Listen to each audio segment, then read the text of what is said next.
डर सबको लगता है।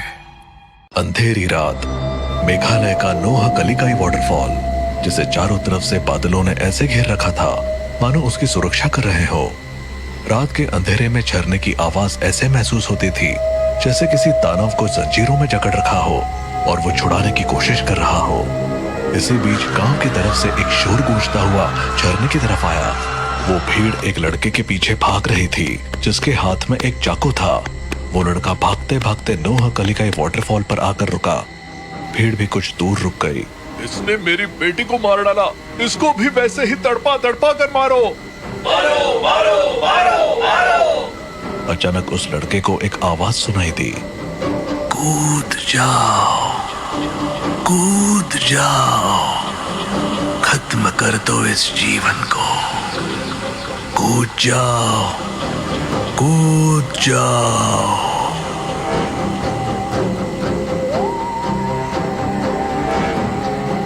वो भूतिया झरना है, हम वहाँ नहीं आएंगे। इधर आजा चुपचाप। वो भीड़ क्या चिल्ला रही थी उस लड़के को कुछ सुनाई नहीं दे रहा था। उसको सिर्फ एक आवाज सुनाई दे रही थी, कूद जाओ, कूद जाओ, कूद जाओ, कूद जाओ। उस आवाज की इंटेंसिटी बढ़ती चली जा रही थी। कूद जाओ, कूद जाओ, कूद जाओ, कूद जाओ। आखिरकार वो लड़का कूद ही गया। हे भगवान, ये तो कूद गया। आज तक यहाँ कोई मरा नहीं था, आज ये मर गया। चलो वापस चलो, आज के बाद कभी कोई यहाँ लौटकर नहीं आएगा। वो सारी भीड़ अपने अपने घर को लौट गई। इस घटना के कुछ साल बाद मेघालय से लगभग 2000 किलोमीटर दूर दिल्ली में राजेश नाम का लड़का अपने माँ बाप को सोलो ट्रिप पर मेघालय जाने के लिए मना रहा था। सोलो ट्रिप मतलब अकेले जाएगा? तुझे हो क्या गया है राजेश? अरे माँ, सोलो ट्रिप का मतलब ये नहीं कि मैं सच में अकेला हूँ। आजकल ग्रुप ट्रिप होती है, ट्रैवल एजेंसी सब अरेंज करती है। तू हमें बेवकूफ समझता है क्या? पापा, मैं बच्चा नहीं हूँ और हम ग्रुप में जाएंगे जिसमें अजनबी लोग होंगे पर सबकी डेस्टिनेशन सेम होगी। फिर भी अजनबी लोगों के साथ कैसे भरोसा कर सकते हैं? माँ, हर कोई ट्रिप पर एंजॉय करने के लिए ही आता है। प्लीज मुझे रोकिए मत, मुझे जिंदगी में कुछ नया एक्सप्लोर करना है। काफी देर तक बहस के बाद राजेश ने अपनी माँ को गले लगाकर मना लिया। पिता थोड़े अनमने तो थे लेकिन उन्होंने भी अनुमति दे दी।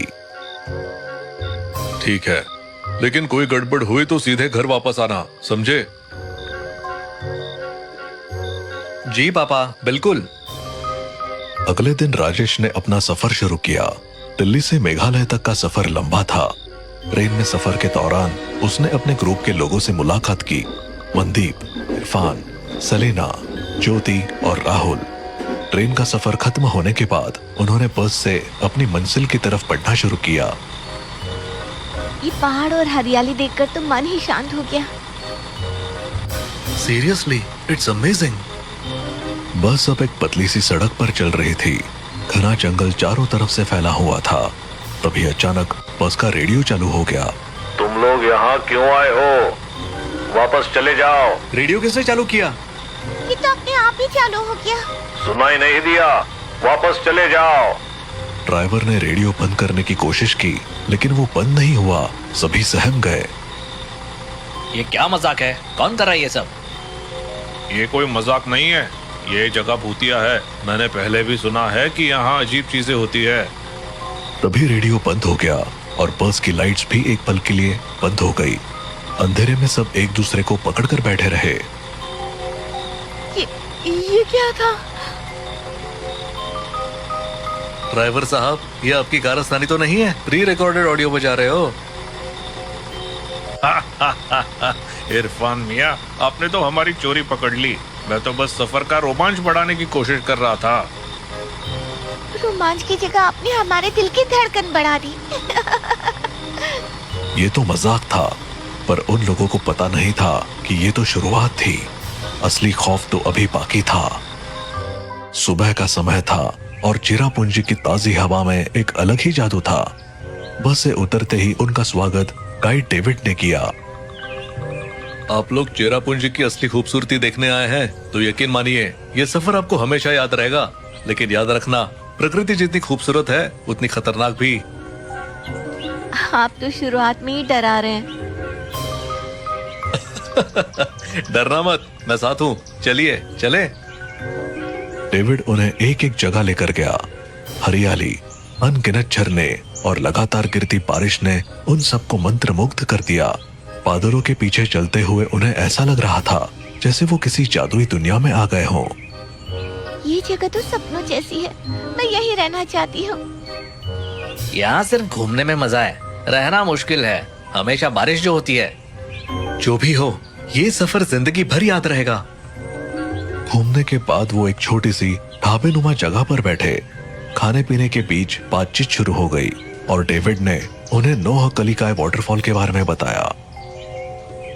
आप लोग नोह कलिकाई वाटरफॉल के बारे में जानते हैं? बस इतना पता है कि ये एशिया का सबसे ऊंचा झरना है। ये सिर्फ झरना नहीं, इसके साथ एक खौफनाक कहानी भी जुड़ी है। कहानी के मुताबिक कई साल पहले यहाँ एक महिला रहती थी जिसका नाम लिकाई था। उसने अपने बेटी को पालने के लिए दूसरी शादी की, लेकिन उसका दूसरा पति बहुत ही क्रूर था। उसने लिकाई की बेटी को मारकर उसका मांस पका दिया। जब लिकाई को ये सच्चाई पता चली तो उसने इस झरने से कूदकर जान दे दी। तभी से इसे नोह कलिकाई वाटरफॉल कहते हैं। लोग कहते हैं कि यहाँ जाने वाले को आत्महत्या करने के ख्याल आते हैं, इसीलिए इसे भूतिया जगह माना जाता है। सभी के चेहरे पर डर और अजीब सी बेचैनी साफ दिख रही थी। Oh God, this is horrifying. लेकिन क्या ये सच है? मैंने ये चीज फर्स्ट हैंड एक्सपीरियंस की है। मैं आपको वहां जाने की सलाह नहीं दूंगा। सभी ने उस जगह जाने की इच्छा जताई, लेकिन डेविड ने मना कर दिया। रात में सभी अपने कमरे में लौट आए, लेकिन राजेश के मन में उस जगह को देखने की इच्छा हो रही थी। उसने राहुल से बात की। राहुल, मुझे नोह कलिकाई वाटरफॉल जाना है, तुम मेरे साथ चलोगे? तुम पागल हो गए हो क्या? डेविड ने मना किया था ना। बस एक बार देखेंगे और लौट आ जाएंगे यार, प्लीज। ठीक है, पर जल्दी वापस आना होगा। रात के सन्नाटे में दोनों चुपके से होटल से निकलकर झरने तक पहुंच गए। झरने की गड़गड़ाहट और उसकी ऊंचाई देखकर वो दंग रह गए, लेकिन तभी उनके दिमाग में अजीब ख्याल आने लगे। कूद जाओ, कूद जाओ, ये जीवन बेकार है, कूद जाओ।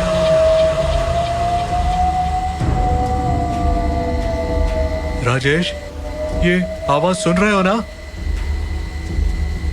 हाँ, हमें यहाँ से निकलना चाहिए।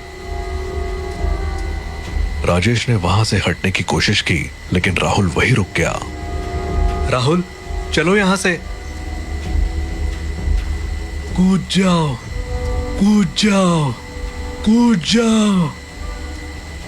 राहुल जैसे हिप्नोटाइज हो चुका था। राजेश ने उसे बार बार बुलाया, लेकिन राहुल ने झरने की तरफ कदम बढ़ा दिए और अचानक उसमें कूद गया। राजेश भौंचक्का रह गया। डरा सहमा राजेश होटल वापस भागा और सबको जगा कर ये बात बताई। सबने उसे बहुत डांटा और फटाफट झरने की ओर दौड़े। वहां पहुंचने पर उन्हें राहुल का जूता मिला। ये क्या हो गया? हमने सुना था लेकिन यकीन नहीं था ये सच है। तभी सबके दिमाग में वही आवाज गूंजने लगी।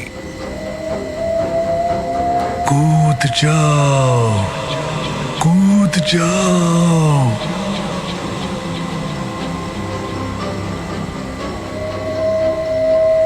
यहाँ से भागो, जल्दी। सभी लौटने लगे, लेकिन तभी सेलिना ने अचानक इरफान को झरने में धक्का दे दिया। सेलिना, तुमने ये क्या किया? मुझे भी वही आवाज सुनाई दे रही थी। मैं खुद कूदने वाली थी, लेकिन अचानक उसे मारने का ख्याल आया। सभी हैरान परेशान होकर सेलिना को लेकर होटल लौट आए। सेलिना झूठ बोल रही है, ये उसका सिर्फ बहाना है। मर्डर हुआ है, हमें पुलिस को बुलाना चाहिए। हाँ, सच पता चलेगा। ये कत्ल है, इसे छुपा नहीं सकते। सच कह रही हूँ, वो आवाज मेरे दिमाग में गूंज रही थी। मुझे नहीं पता चला मैंने क्या किया। रुकिए, आप लोग समझ नहीं रहे हैं। ये घटना अजीब है, पर मैंने पहले भी ऐसा सुना है।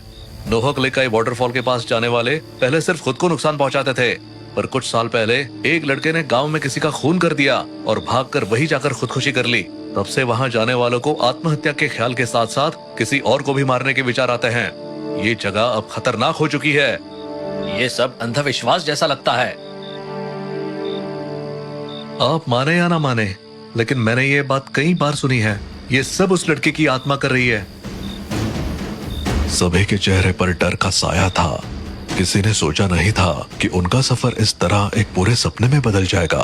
तभी ज्योति बोली, राजेश कहाँ है? वो यहाँ नहीं दिख रहा। क्या वो फिर से झरने की तरफ गया है? नहीं, हमें उसे रोकना होगा। सभी घबराए हुए झरने की ओर भागे। वहां पहुंचकर उन्होंने देखा कि राजेश झरने के बिल्कुल किनारे पर खड़ा था और ऐसा लग रहा था जैसे वो किसी से बात कर रहा हो। राजेश, वहाँ से हटो। क्या कर रहे हो? यहाँ आओ।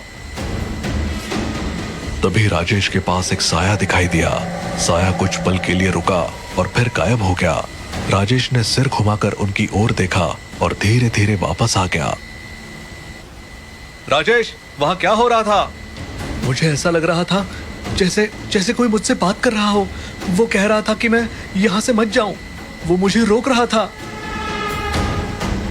सभी ने घबराकर राजेश को वहां से दूर किया और वापस लौटे, और उन सब ने फैसला किया कि अब उन्हें दिल्ली लौट जाना चाहिए।